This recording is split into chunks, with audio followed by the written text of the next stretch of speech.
mencionaba en la presentación, me han tocado más de una oportunidad poner a mi cargo campañas electorales varias, esta es la de los comicios del año pasado, algunos tramos, la de Roberto García Montán, actualmente un incumbente, ahí va, como incumbente a jefe de gobierno, justamente por un partido de los que se mencionaron recién, que es Republicanos Unidos. Y siempre tuvimos una cosa en común en todos esos proyectos, que es no tener un mando, es decir, no tener plata, no tener ningún padrinazgo político especial, ningún padrinazgo empresarial contundente que nos permitiese financiar campañas grandes, campañas complejas. Y como dice el dicho, la necesidad tiene cara de hereje. Y nosotros optamos de esa pobreza, por decirlo de alguna manera estructural. Gracias.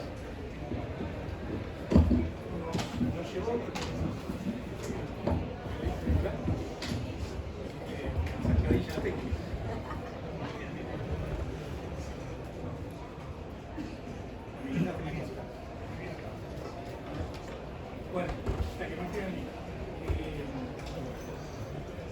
El otro lado es más. La falta de recursos nos obligó a ser creativos.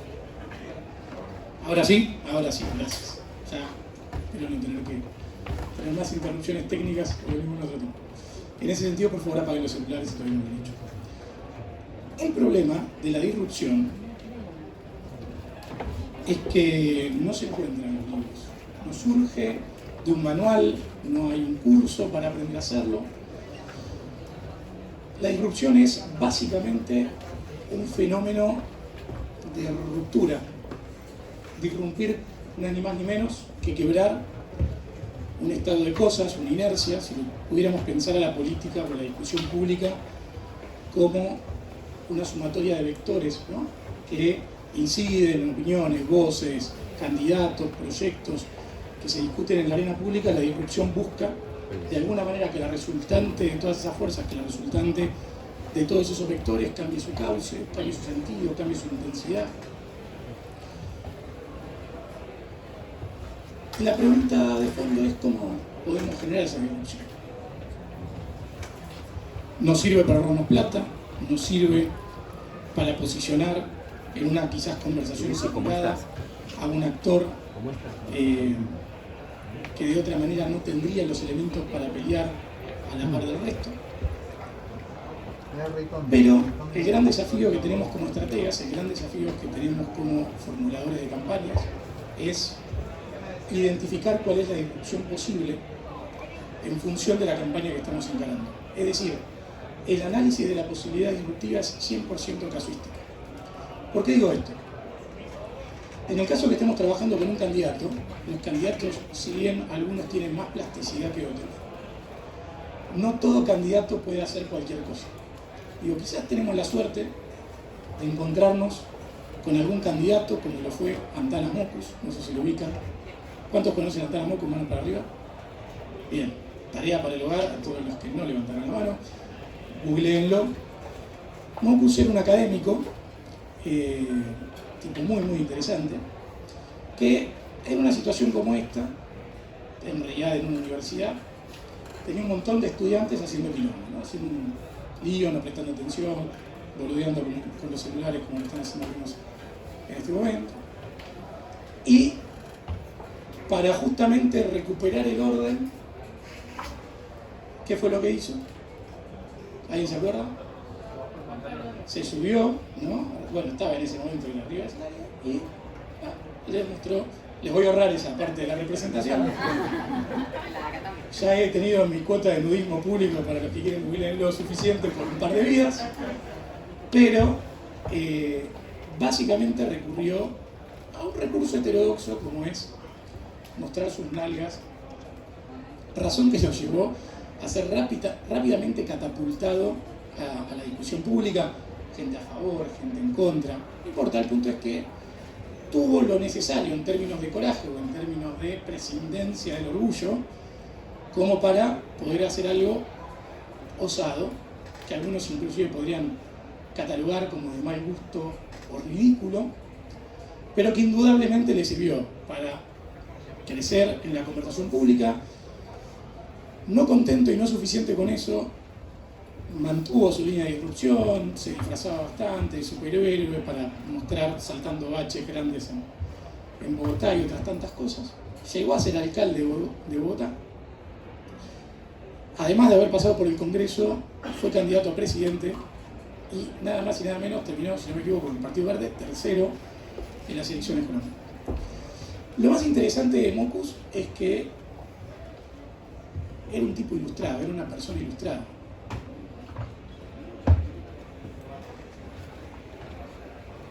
Bueno, gracias. Que menciona que en un debate presidencial le tiró un vaso de agua a otro candidato en la cara. Y probablemente tengamos una receta más, gracias por la contribución. Lo importante es que Mockus no tenía miedo, sintetizándolo, en dar ese paso extra de salir de la zona de confort de lo esperado. Sorprendía.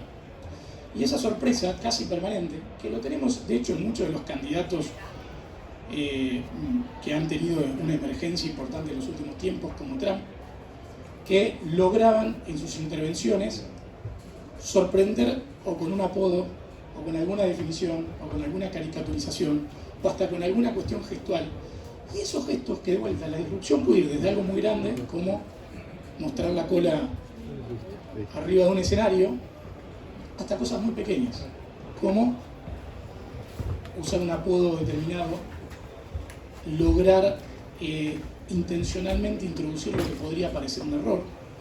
Yo no sé si recuerdan en Argentina un caso donde Wiener, que fue candidato a presidente en un momento, tuiteó lo que aparentaba ser un error, una cantidad de letras indescifrables. ¿Qué carajo es eso?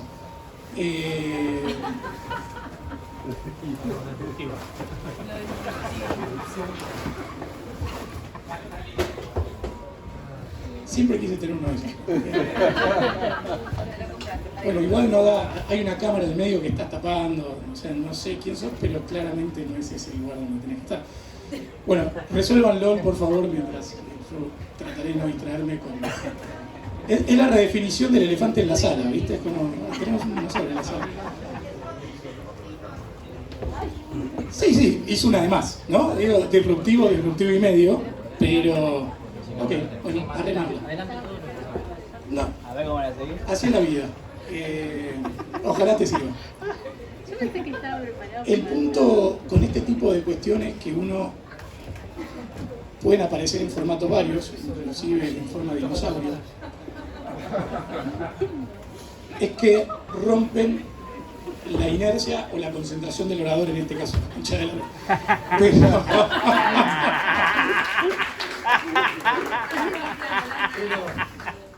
Pero me sientan en primera fila. Los hijos de puta. Bueno, es un vale todo esto. La clave está en cómo logramos introducirnos en las conversaciones públicas. Cómo logramos que personas que están siendo bombardeados por miles de mensajes, por compañías que invierten millones de dólares para lograr captar su atención, para generar una dependencia estructural de sus celulares, de su atención, logremos nosotros con candidatos que quizás no sean los más agraciados del mundo, o inclusive, aunque tengan una idea espectacular, logremos ponernos por encima de todo el resto de cosas que las personas tienen hoy en la palma de sus manos. Los celulares que tienen en sus manos son herramientas espectaculares, pero al mismo tiempo trampas de atención sin precedentes.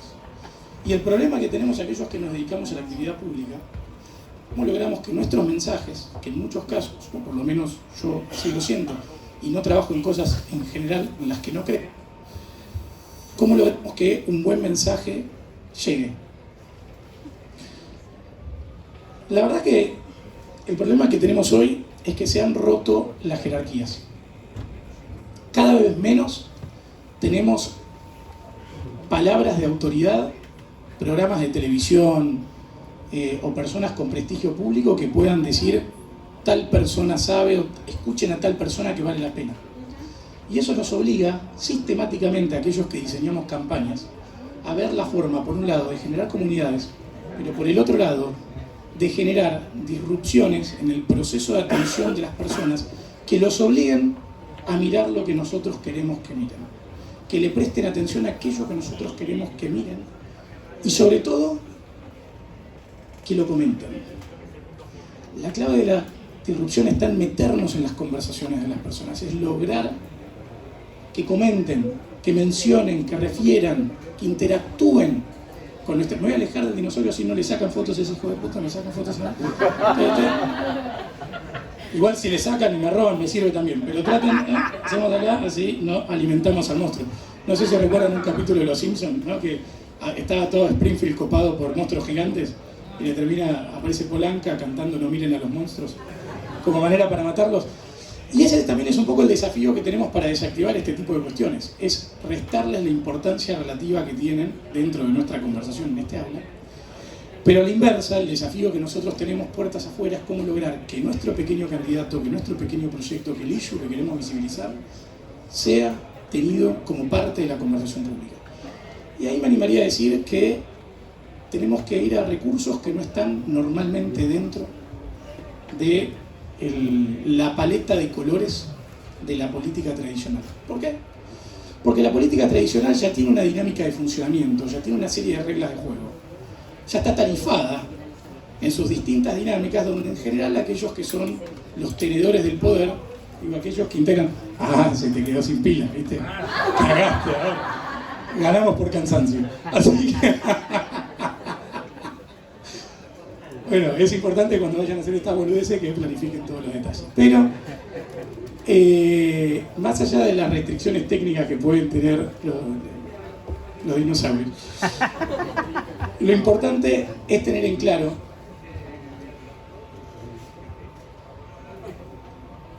que todo recurso para llamar la atención debe ser analizado primero. Lo tenemos que analizar estrictamente como una cuestión gerencial, digo, aquellos que administramos campañas, de entender que la disrupción no es gratuita. La disrupción abre una caja de Pandora que a priori funciona porque hacemos algo o que está por fuera de lo convenido, de lo esperado, de lo aceptable, y eso nos va a generar apoyos y detractores. Y el gran desafío que tenemos una vez que ideamos una movida disruptiva es ser capaces de lograr el control de la narrativa. ¿Qué quiere decir tener el control de la narrativa? Que la conversación resultante de ese hecho disruptivo tienda a encuadrarse en un frame que ayuda a nuestro candidato o ayuda a nuestra causa.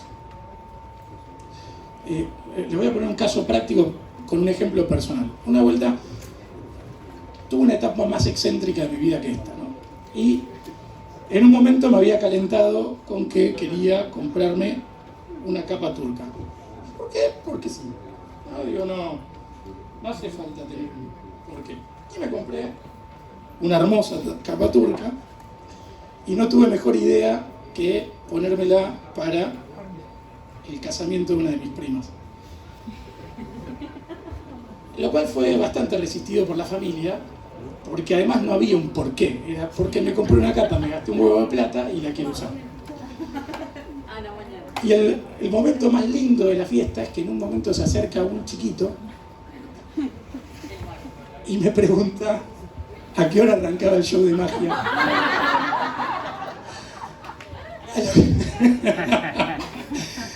Y me pareció tan lindo el momento, porque, y al mismo tiempo me sentí un hijo de puta, porque claramente había fabricado una expectativa que no estaba en condiciones de satisfacer de ninguna manera, con lo cual ya había generado una frustración infantil, además de todo el enojo familiar que acarreó la capa. Entonces, ese fue un caso de una disrupción mal ejecutada. Mal ejecutada porque los costos claramente fueron mayores que los beneficios.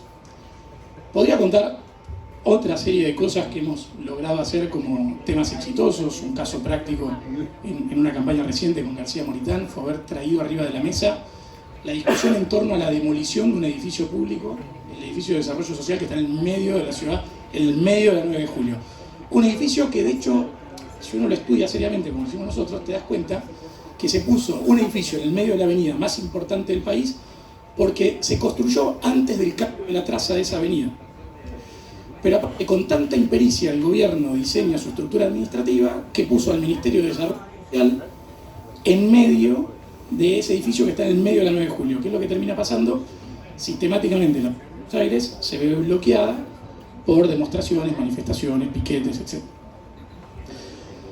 Más allá de la cuestión que nosotros lo encaramos con algún grado de picardía técnica, que era plantear su demolición, la discusión de fondo era instalar el debate acerca del sentido de tener emplazado en el medio de la ciudad de Buenos Aires una dependencia del gobierno nacional que perfectamente podría estar ubicada en cualquier otro punto de la ciudad de Buenos Aires o del país, y que normativamente se podía, y que hubiera generado efectos sociales muy inferiores en términos de costos que lo que estaba generando esa situación.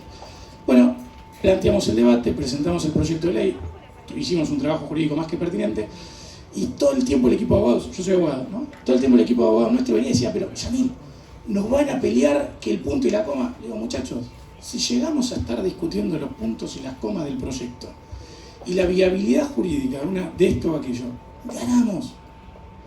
Ganamos porque entraron a nuestro juego, entraron a nuestra conversación. Y eso es lo que es clave aprovechar cuando uno es un partido chico, cuando uno es un candidato emergente. Es tener la inteligencia, la picardía suficiente para arrastrar al resto a nuestra conversación. Hay muchas maneras de hacerlo, desde ponerse en pelotas, cosa a la cual he recurrido en algún momento de mi vida y el cuerpo ya no me acompaña para hacerlo, hasta proponer proyectos que podrían a priori sonar maximalistas, pero que están justamente orientados a cambiar el eje de la conversación pública.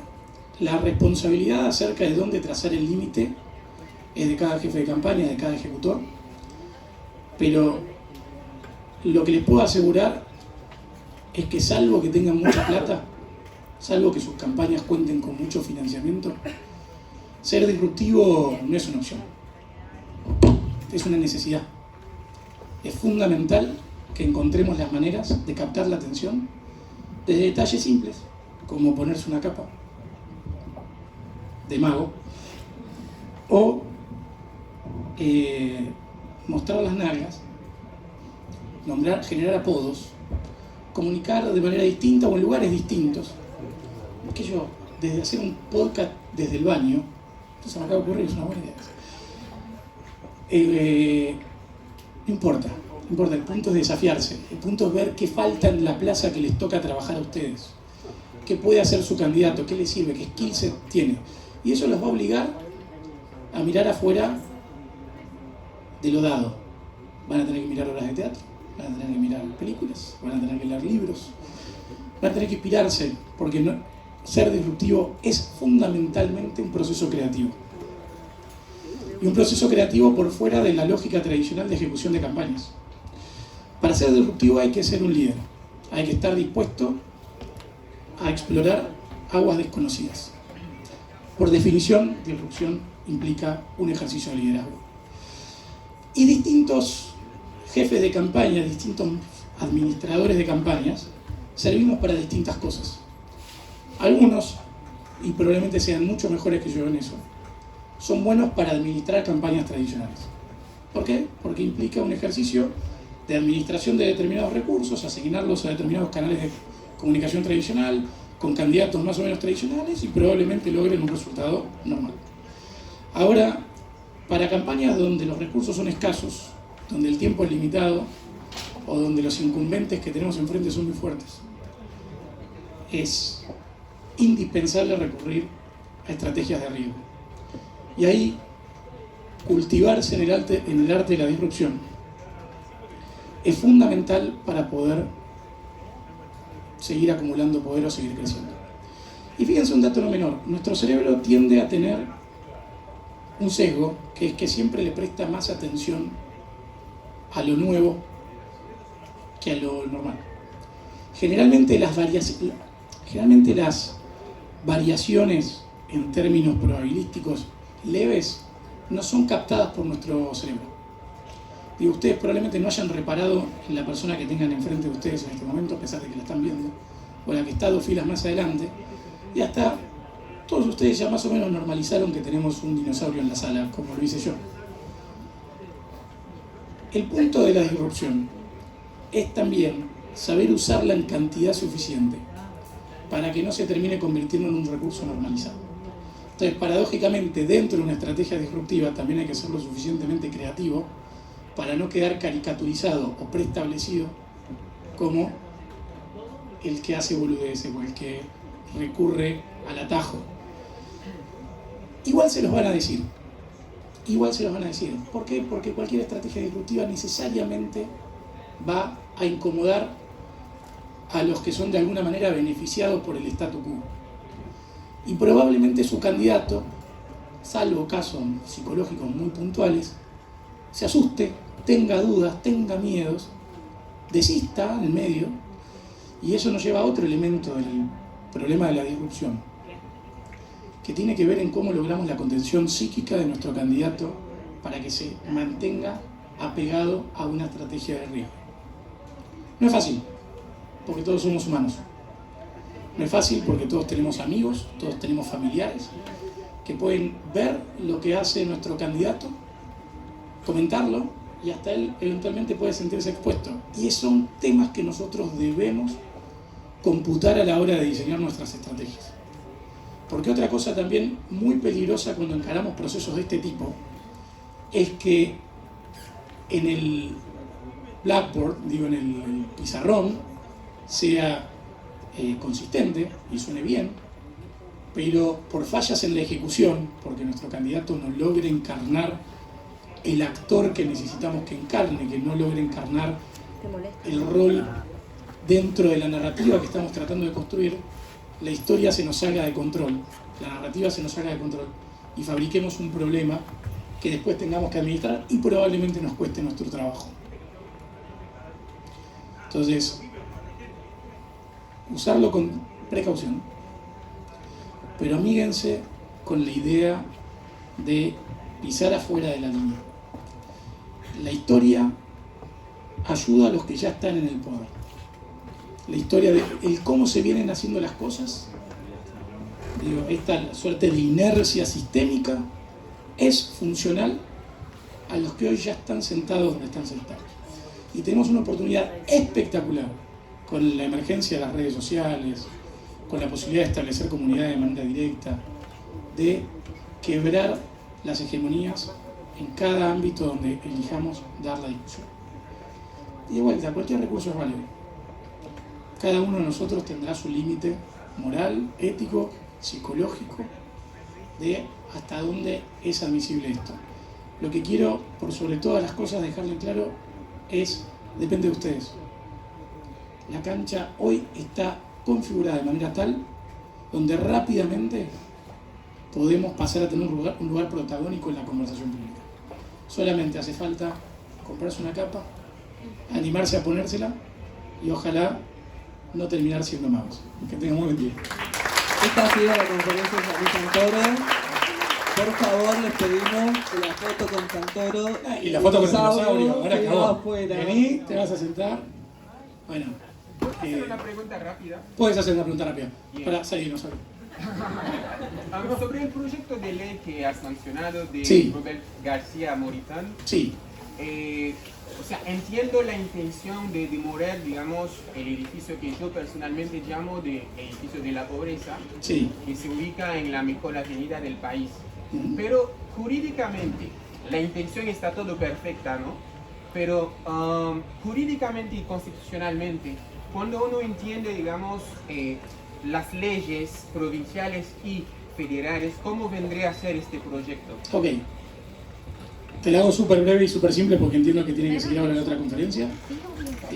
Técnicamente es un edificio afectado a el régimen de monumento histórico nacional, por ende no podríamos a priori demolerlo en una primera cuestión, sin perjuicio de que hemos presentado un proyecto espejo en Nación para desafectarlo de este régimen. Lo que sí podemos hacer, que lo que nosotros planteamos, es que la Ciudad de Buenos Aires lo expropie y por ende cambie su uso. Entonces, si yo digo, deja de ser el Ministerio de Desarrollo Social y ahora es un Skybar, digo, generamos un uso más feliz. para los porteños y para cualquier persona que transite por la ciudad de Buenos Aires. Sí. Sí, trabajamos. Bueno, es una gran pregunta. Ricardo claramente es una persona estructurada. ¿Recuerdan con quién hacía Ricardo las recorridas en campaña? ¿Con qué? Ricardo hacía las campañas con Victoria Hipólita. Victoria Hipólita llevaba su nombre, o lleva su nombre, mejor dicho, emulando el nombre de Ricardo Hipólito, que era una bulldog inglesa, ya que en alguna campaña pasada a Ricardo le habían puesto el nombre de el bulldog, ¿no? Porque tiene una fisionomía parecida. Entonces, a un candidato claramente acartonado y duro, por su solemnidad, le agregamos un elemento con una perra que adoptamos y que sigue con nosotros, que además tenía una historia particular, perra que había sufrido mucho maltrato y la rescatamos gracias a una ONG que se llama SOS Bulldog Inglesa Argentina, y la sumamos a las recorridas. Y paradójicamente había gente que venía a ver a la perra y conocía más a la perra que a Ricardo, y tiene un Instagram que tiene casi más seguidores que Ricardo, y pudimos agregarle, entre otras cosas que hicimos, un elemento que generó empatía, que generó disrupción. De hecho, la perra tuvo entrevistas, o sea, la campaña llevó a la perra a entrevistas que estaban basadas en la perra, no en Ricardo. Por ende, ese fue, por nombrarte un caso de recursos que hicimos y que eran compatibles con lo que dije antes, la maleabilidad o plasticidad del candidato. Sí.